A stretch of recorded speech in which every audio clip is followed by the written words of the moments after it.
talaga. Wala kaming mabuki. Bahala kayo dyan! Ha? Boss! Labo!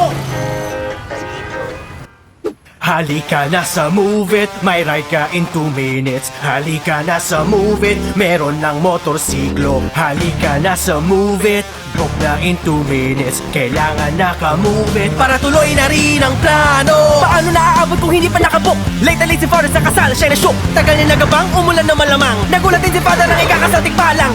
Ayan na, sandali, teka muna, wait lang anak. Wala pa kumadrona. Kapit ka sa chance, simula mo na mag-aaral. Pag ni mami nagkasama na diploma. Tagal ko na dito, saan na kayo? Dami ko na nakain, wala pa rin kayo. Onting may salang, may pakpak na ako. Gulo may padalang ako dahil mahirap makabuk. Ang libo-libo ng Pilipino, naiinip na babasag ang trip. Sakit sa brain nakakahasel. Oy, tara na, on the way na rin si kuya. Nandito na si Move It, may ride ka in 2 minutes. Nandito na si Move It, meron ng motorsiklo. Nandito na si Move It, book na in 2 minutes. Sa 2 minuto, tuloy na rin ang plano. Sandali, katalik, pagod ako talaga. Pegi tumignabi ng nasabi ya basta. Sa 2 minuto mo, swerte ay sagad sapagkat kung nag-move it, makakabuk agad. Nandito na si Move It, may ride ka in 2 minutes. Nandito na si Move It, meron ng motorsiklo. Nandito na si Move It, book na in 2 minutes. Sa 2 minuto, tuloy na